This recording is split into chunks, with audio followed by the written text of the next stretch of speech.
The OECD states that for students to become lifelong learners, they must be able to assess their own progress, adjust their understanding, and take control of their learning.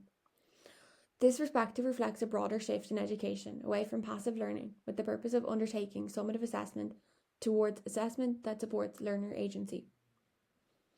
This shift is particularly visible in the Irish education system with the reform of the junior cycle, where learning has become much less focused on rote learning for final exams and more of a freer concept where students are encouraged to engage in learning for learning, particularly thanks to the key skills from the junior cycle framework, which showcase how students can use their subjects and learning to better themselves as individuals, rather than focusing strictly on their academic personality or achievements. This freedom can be seen in the modern foreign languages subject area, and in particular in assessment in this area, where learners must develop the confidence and independence to communicate meaningfully in another language as part of their assessment. This video essay will first attempt to define assessment and its role with regard to junior cycle reform.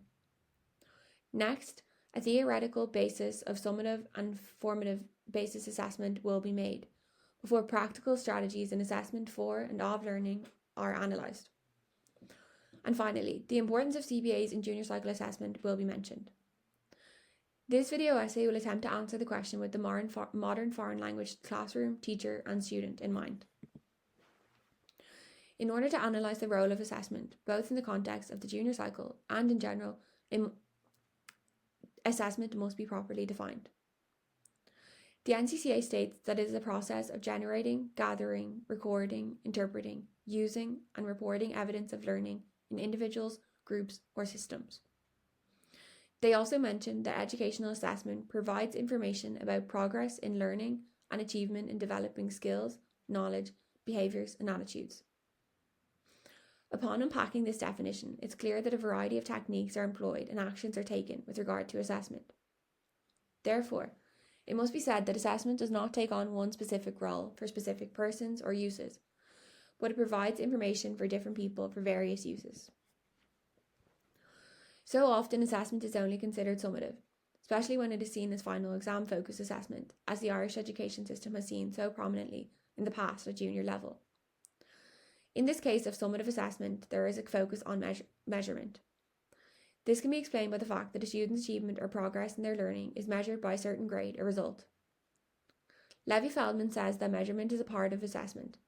However, the two terms are not interchangeable, because as the definition suggests earlier when it was stated, assessment encompasses many processes and not just attaining results.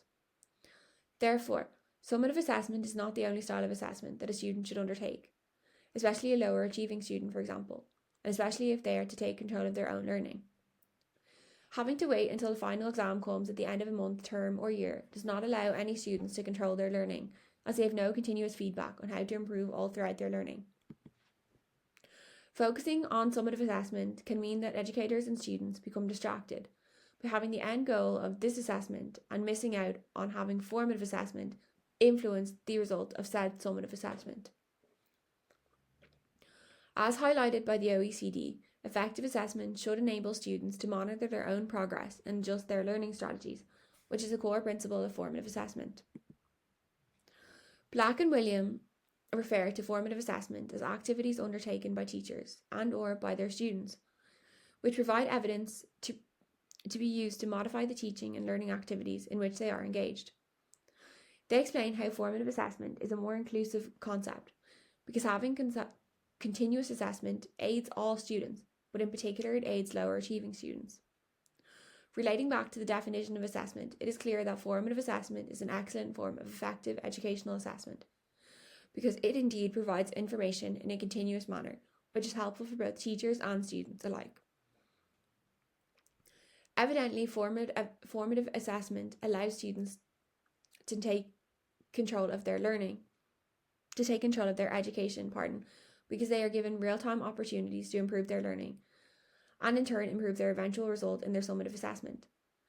This shows how interlinked formative and summative assessment can be.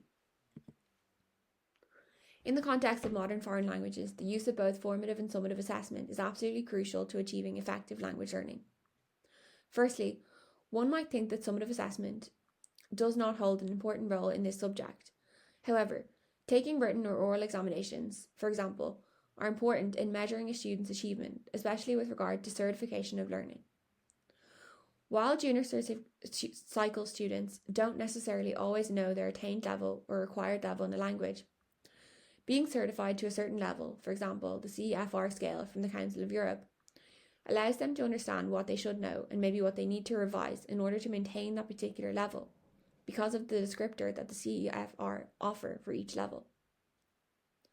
This is an excellent example of how students can independently take charge of their learning, without needing any input from their teacher, which reflects the framework of the junior cycle because it encourages students to engage with metacognition and aspects of the framework of key skills, including being literate and communicating. When looking at the Irish education system, it is obvious that assessment is imperative to how students learn. Traditionally, its role was to measure students' achievement through summative assessment, focusing generally on written final examinations. While summative assessment in this form still exists at the junior cycle level, we can see how there has been a stark shift from this system towards integrating more formative assessment in the last 10 years for junior cycle students. This is reflected in the framework for the junior cycle and in particular in some of the principles. For example, one of its principles is the continuity and development principle, which states that assessment, among other things, enables students to build on their learning to date, recognise their progress in learning, and support their future learning. Clearly, here, these are ongoing processes which cannot be deducted from a summative assessment alone. Therefore, we can see the demand in policy for more formative assessment in order to help educators and students on a school level. Given the shift towards formative assessment that supports learning rather than simply measuring it, assessment for learning has become a central feature of the junior cycle reform and plays a key role in supporting students to take control of their learning. So far, this video essay has discussed how formative assessment works on a theoretical basis. Now, assessment for learning will be discussed on a practical level and how different features of AFL can help students to take more control of their learning in the classroom. The first feature of AFL that will be discussed is using learning intentions at the beginning of a lesson. This is something that doesn't require much effort from a teacher's standpoint, but has excellent results with regard to students taking control of their own learning and understanding of class content. Firstly, learning intentions activate prior knowledge for students. Merkin and Shield explained that by activating this prior knowledge, teachers engage attention, motivation, understanding, and crucially, retention within their students. Here we can see how practical assessment for learning strategies allows students to take control of their learning by linking formative and summative assessment. Using learning intentions encourages students' retention skills, which would allow for improvement in future summative assessment. Secondly, stating learning intentions at the beginning of a class is helpful for teachers to assess what students already know in order to organise how the class will take place, especially with regard to avoiding teaching things that students already know. Finally, when using learning intentions, it is important that teachers use student-friendly language. While the learning intentions of a class are inspired by the learning outcomes that a teacher uses to prepare for said class, the same language cannot be used in both of them. Using student-friendly language allows students to connect with their learning and understanding of a topic, rather than leaving a class and not understanding what the teacher has taught them, which is something that often occurs. Another feature of assessment for learning is using success criteria. While students can gather what they are expected to learn, success criteria allows them to demonstrate successful learning. This is vital for a teacher in order to allow students to take control of their own learning. Examples can include engaging discussion, examples of past student work, and most importantly, rubrics. Rubrics are important assessment for a learning tool because they outline in detail expectations for students and therefore show them how they can improve. By considering success criteria, students are engaging in self-assessment, which allows them to be fully in charge of their learner agency. One point that Merkin and Shield make is that while learning intentions and success criteria are often both introduced at the start of class, it is more advisable to delay sharing success criteria with students, as they may not be able to understand what is required of them until they actually complete what is in the learning intentions. The OECD emphasises that when students actively participate in assessment, such as through peer review, they develop metacognitive skills and a greater sense of responsibility for their own learning. Another style of assessment that has been introduced as part of the junior cycle reform is assessment as learning, and a key element of this that will be discussed is peer assessment. Often assessment is considered as something that is given to a student by a teacher. However, for effective assessment to take place, students should have some role and be an active participant in the assessment in the classroom. Questioning, targeted group work, and teaching strategies like think, pair, share can all be used to encourage peer assessment. In the MFL classroom, peer assessment can be an excellent attribute to helping with certain aspects of language, like, for example, pronunciation correction. Certain conditions need to be taken into account for peer assessment to work in any classroom effectively, like the personalities and relationships between the students, but with an appropriate classroom atmosphere, peer assessment can be an excellent form of assessment in Irish classrooms, as it engages with the junior cycle framework and in particular with one of the key skills, working with others.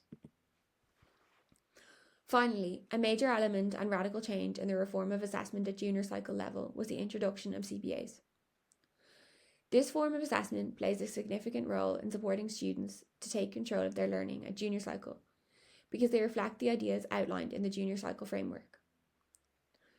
Unlike traditional end-of-term examinations, CBAs take place within the classroom and place a strong emphasis on the learning process rather than solely on the final outcome. In modern foreign languages, CBAs focus on oral and written communication in meaningful real-life contexts, allowing students to demonstrate their learning in ways that reflect how languages are actually used. Reflection is a core aspect of the CBA process because it supports students in developing metacognitive skills. Because of this, they are again becoming active participants in their assessment and learning. In conclusion, CBAs strongly align with the junior cycle emphasis on formative assessment and student engagement, and they play a key role in preparing MFL students to become independent, lifelong language learners. To conclude this video essay, the role of assessment in the junior cycle, particularly in modern foreign languages, extends far beyond measuring achievement through summative exams. As demonstrated throughout the essay, formative assessment, practical assessment for learning strategies, peer assessment, and classroom-based assessments all provide students with opportunities to adjust their understanding and take responsibility and control in their learning.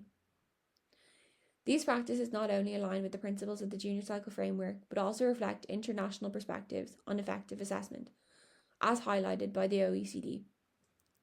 By ensuring that students are actively involved in assessing and reflecting on their own performance, educators empower learners and students to develop metacognitive skills.